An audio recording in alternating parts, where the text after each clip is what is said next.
1827 की बात है। जेम्स लुइस, जो बरतानिया का मिलिट्री सोल्जर था, उसने अपनी आर्मी से तंग आकर आर्मी को छोड़ दिया और वहाँ से भाग गया और अपना नाम बदलकर अपने असल पैशन की तरफ चला गया, जो कि उसका पैशन ट्रैवलिंग और कॉइन कलेक्टिंग था। 2 साल तक वो पूरे बरसगीर में ट्रैवल करता रहा और हर 1829 में ट्रैवल करते हुए वो पंजाब के एरिया में पहुंच गया। वहाँ एक किसे खंडर मिले, जिसे उसने अपने डॉक्यूमेंट्स में लिखा, today I saw an old city with very weird talk. और जेम्स लुइस ने इसको अपनी ड्राइंग की शक्ल में अपने पास महफूज कर लिया। ये इस बात से बेखबर था कि इसने हड़प्पा एंशिएंट को फाइंड कर लिया। इसके 100 साल बाद 1920 में जॉन मार्शल को एएसआई डायरेक्टर अपॉइंट किया गया और बरसगीर के आर्कोलॉजिस्ट के साथ मिलकर इसको हड़प्पा की इंफॉर्मेशन निकालने पर लगा दिया गया, जहां से उनको पता चला ये शहर 5000 साल से भी ज़्यादा पुराना है। इस दौरान इंडस वैली के पास एक और साइट मिली जहां इंसानी हड्डियां थीं।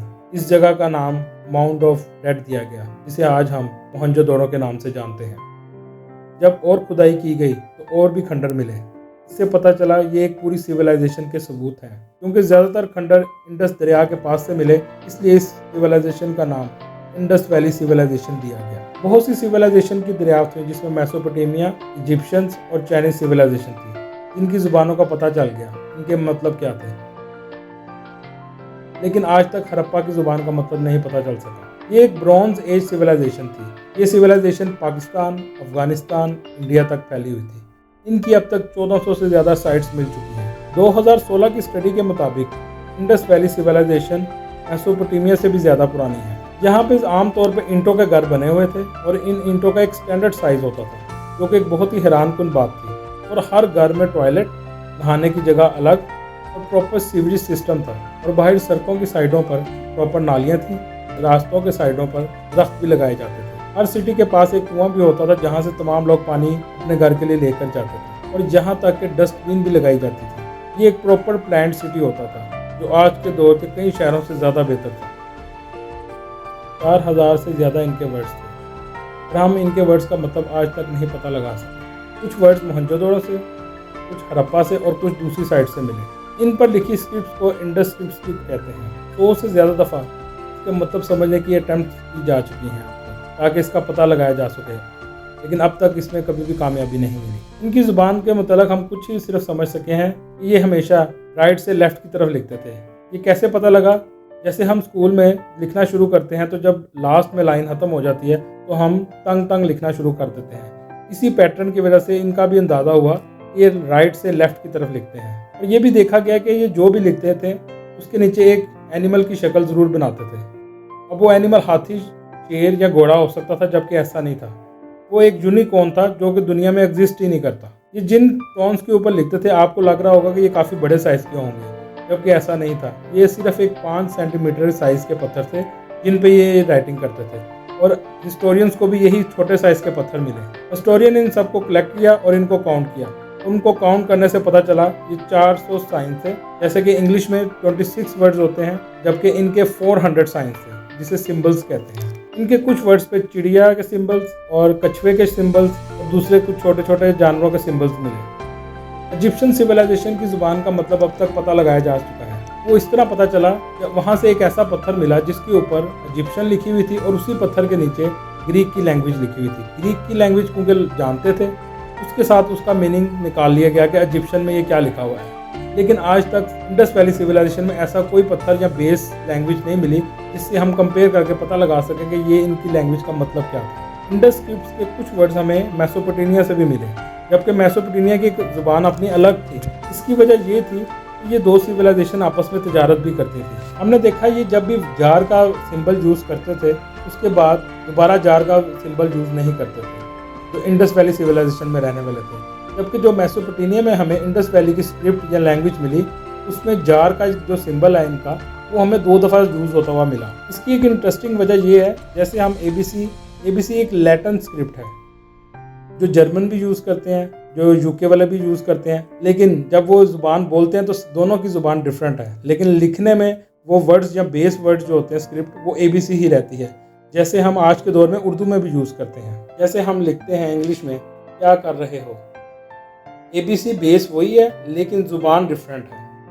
इसी तरह हमें जो मेसोपोटामिया में भी जो हमें मिला, जहाँ पे वो 2 जार के वर्ड्स को यूज़ कर रहे हैं, वो इसी वजह से डिफरेंट था कि वो ज़ुबान तो मेसोपोटामिया वाले अपने ही बोल रहे थे, लेकिन उन्होंने बेस लैंग्वेज इंडस वैली की यूज़ की। इसी वजह से मेसोपोटामिया में मिलने वाले इंडस वैलीज के जो सिंबल्स थे वो इंडस वैली की निस्बत डिफरेंट थे। ज़ुबान से हटकर अगर हम इनके शहरों के बारे में बात करें तो इनके तमाम शहर तकरीबन एक ही पैटर्न के होते थे। शहर को चारों तरफ से बाउंड्री वाल के साथ कवर किया जाता था और शहर के अंदर एक किला भी बनाया जाता था, उसकी एक अलग बाउंड्री वाल होती थी और उस किले के अंदर शहर की मार्केट, उनकी वर्कशॉप्स, दूसरे ज़िंदगी अमूर के जो काम थे वहाँ पर किए जाते थे। ये जो किला होता था वो शहर के से थोड़ा सा हाइट पर होता था, शहर थोड़ा नीचे होता था। अब आप सोच रहे होंगे इन्होंने बाउंड्री वाल इसलिए बनाई थी ताकि वो दुश्मनों से बच सकें, जबकि ऐसा नहीं था। इन्होंने बाउंड्री वाल इसलिए बनाई ताकि वो दूसरे जानवरों, जो जंगली जानवर थे, उनसे बच सकें।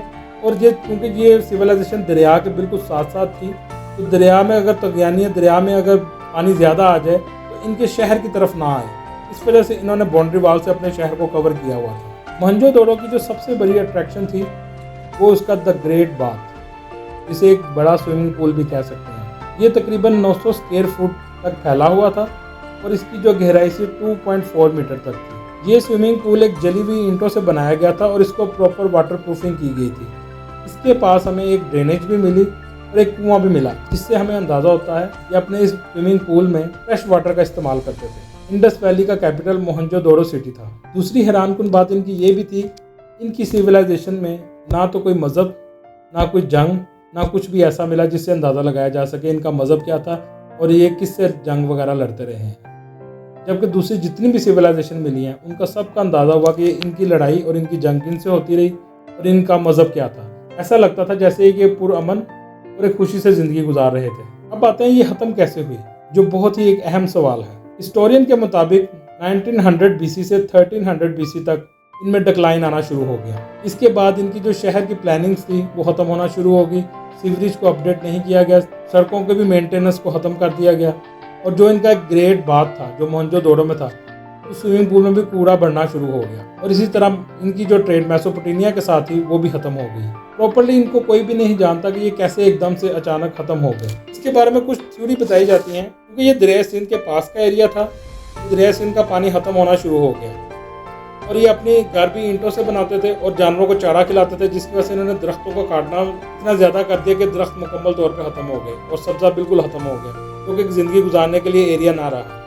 इसकी वजह से इनको नकल मकानी करनी पड़ गई। और एक सेकंड थ्योरी ये भी कहती है कोई ऐसी बीमारी इस एरिया में आ गई जिससे इस पूरी सिविलाइजेशन को इसने ख़त्म करके रख दिया। अब वजह जो भी हो, लेकिन ये बात कन्फर्म है कि 600 BC के बाद ये मुकम्मल तौर पर ख़त्म हो गए। अब ये चीज़ सोचें कि ये 5000 साल तक रहे, इतना लंबा अरसा रहने के बाद भी ऐसे ख़त्म हो गए कि इनका नामो निशान भी नहीं रहा। इतना लंबा अरसा तो हमारी भी जो इस टाइम जो दौर चल रहा है वो भी नहीं गुजरा और ये 5000 साल रहने के बावजूद मुकम्मल तौर पर सफ़ाई हस्ती से ख़त्म हो गए।